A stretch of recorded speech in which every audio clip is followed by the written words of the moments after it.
Sherlock Holmes and the Pantheon of Death. Chapter 1. The artist's portfolio. The wind howled down Baker Street as an autumn storm lashed London, sending bursts of rain rattling against the windows of 221B. Inside, the air was warm and heavy with pipe smoke, as Sherlock Holmes reclined in his armchair, fingers steepled and eyes half-closed. Dr. John Watson, seated opposite him, flipped through the pages of the latest issue of the Strand magazine. The serenity of the evening was broken by the sharp knock of a visitor.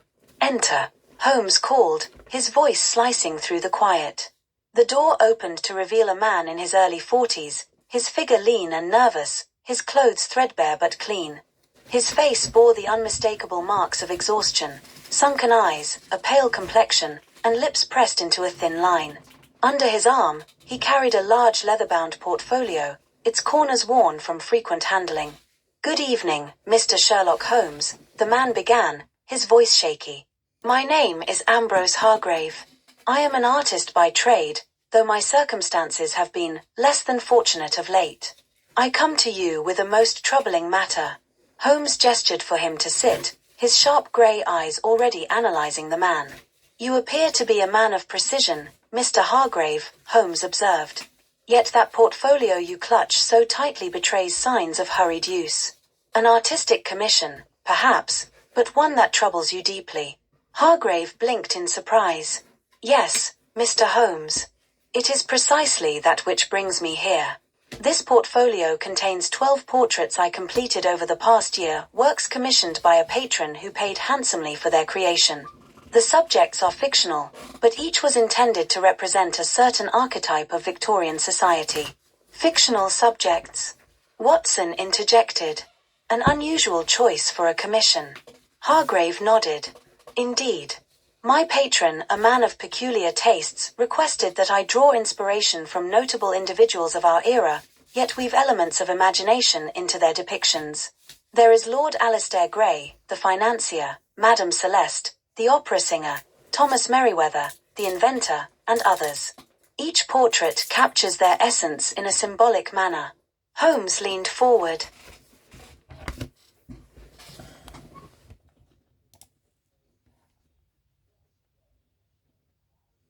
A series of finely rendered sketches. The first was of a stern-looking man surrounded by piles of gold coins, Lord Gray. The next showed an elegant woman in a lavish opera costume, sheet music flowing around her like a river, Madame Celeste. As Holmes flipped through the portraits, he noted their meticulous detail and the dark undertones woven into their compositions. "2 days ago," Hargrave continued, "I read in the papers that Lord Gray was found dead in his study. He had suffocated beneath a pile of gold coins. At first, I dismissed it as a bizarre coincidence, but then, yesterday, Madame Celeste was discovered strangled in her dressing room with a length of sheet music wrapped around her neck." Watson gasped. "Good heavens! You mean to say the manner of their deaths mirrors the details of your paintings?" "Exactly, Dr. Watson," Hargrave said, his voice trembling. "I fear the remaining subjects are in grave danger. Worse still, the final portrait in the series is of you, Mr. Holmes." Holmes flipped to the last page of the portfolio and studied his own likeness. It depicted him seated in his armchair, surrounded by an array of symbols: a syringe, a magnifying glass, a skull, and a chessboard. The symbolism was unmistakable: intellect, mortality, and the addictive nature of his work.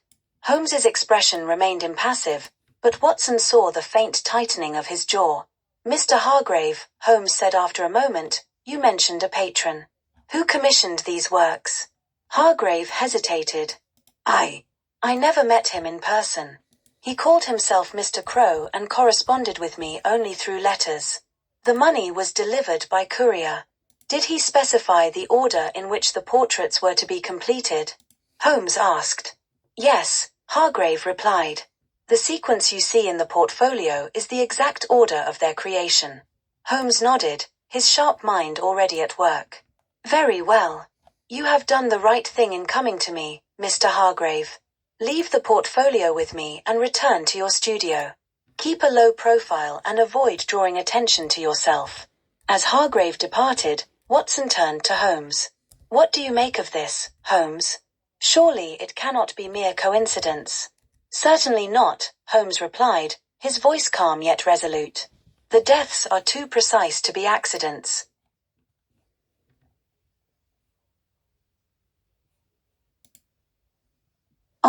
Holmes replied, his voice calm yet resolute. The deaths are too precise to be accidents. The killer, if there is one, possesses intimate knowledge of Hargrave's work. This suggests a deeply personal motive, one rooted in either admiration or revenge. And the next victim? Watson asked. Holmes tapped his finger on the third portrait in the sequence. Thomas Merryweather, the inventor. If the killer follows the order of the portfolio, Merryweather will be next. We must act swiftly. As the rain continued to lash against the windows, Holmes studied the paintings, his keen mind dissecting each brushstroke and detail. The artist's work was exquisite, yet it carried an undercurrent of darkness that seemed almost prophetic. The game, it seemed, had already begun. Chapter 2. A trail of coincidence. The morning brought a rare patch of sunshine to London, but the atmosphere in 221B, Baker Street, remained grim. Sherlock Holmes stood at his window, his piercing gaze fixed on the bustling street below, while Dr. Watson prepared for the day's work. Our first task, Watson, Holmes declared, is to locate Thomas Merryweather. If my deductions are correct, he is the next intended victim. Holmes studied the portfolio once more. The painting of Merryweather depicted a cluttered workshop, filled with gears, blueprints, and a peculiar automaton, a humanoid machine with glass eyes and articulated limbs. Holmes's fingers traced the edges of the page as he considered its implications. Watson, observing Holmes's intense focus, interrupted. Do we have any leads on Merryweather's whereabouts? Holmes nodded. Indeed. Merryweather operates a workshop in the East End, near Whitechapel. It's a district rife with ingenuity and danger, a fitting location for a man of his profession. The duo hailed a cab and set off.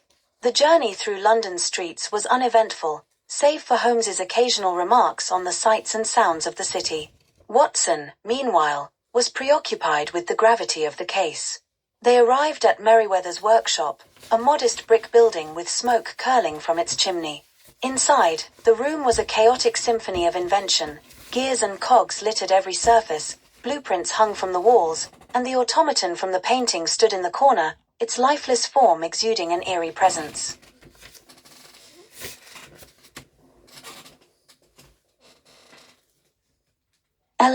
And the automaton from the painting stood in the corner, its lifeless form exuding an eerie presence.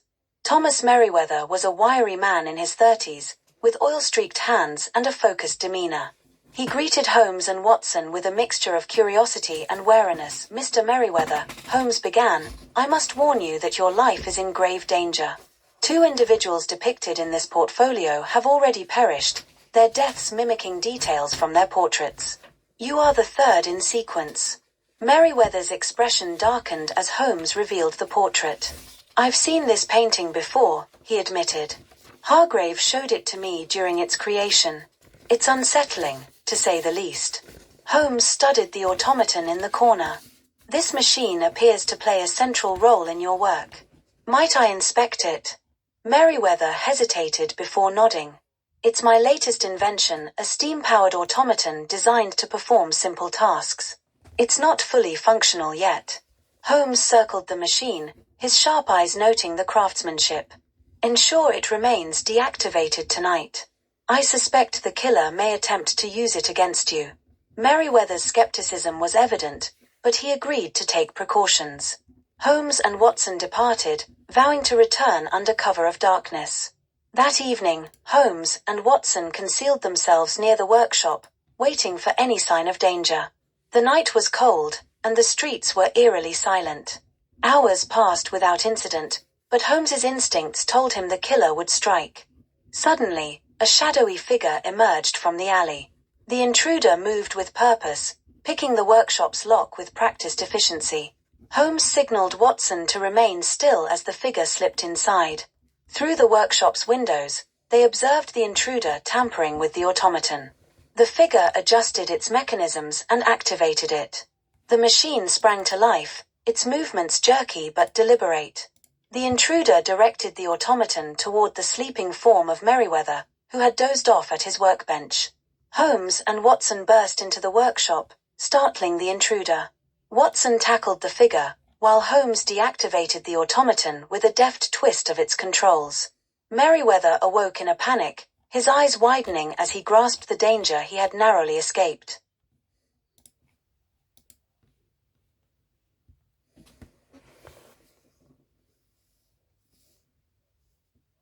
Deactivated the automaton with a deft twist of its controls.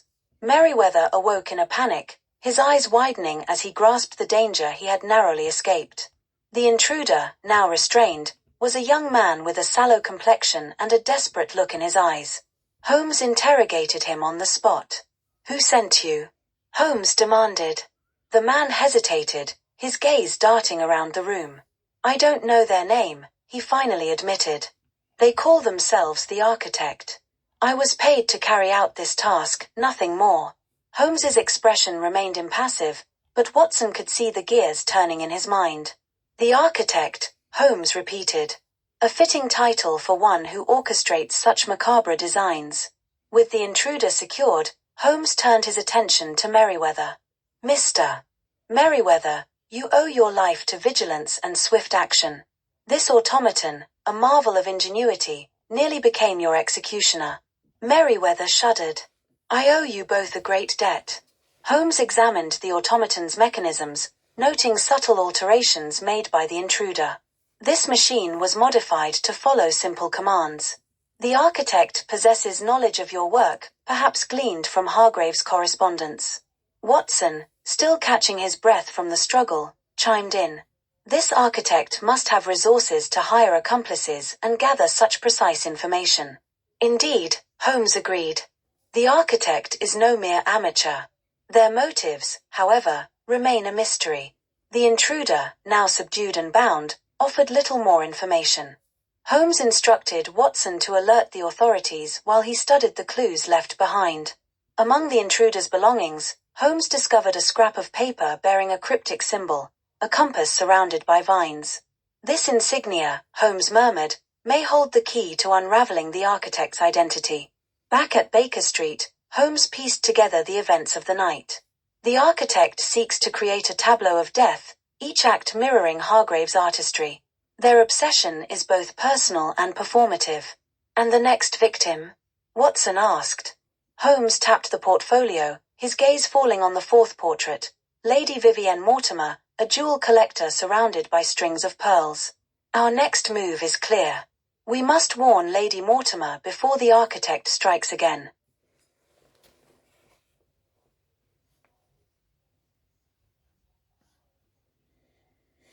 Lecter surrounded by strings of pearls. "Our next move is clear. We must warn Lady Mortimer before the Architect strikes again." As the first rays of dawn crept over the city, Holmes prepared for the next phase of their investigation. The battle against the Architect was far from over, but Holmes's resolve was unshakable. "The game," he declared, "is well and truly afoot."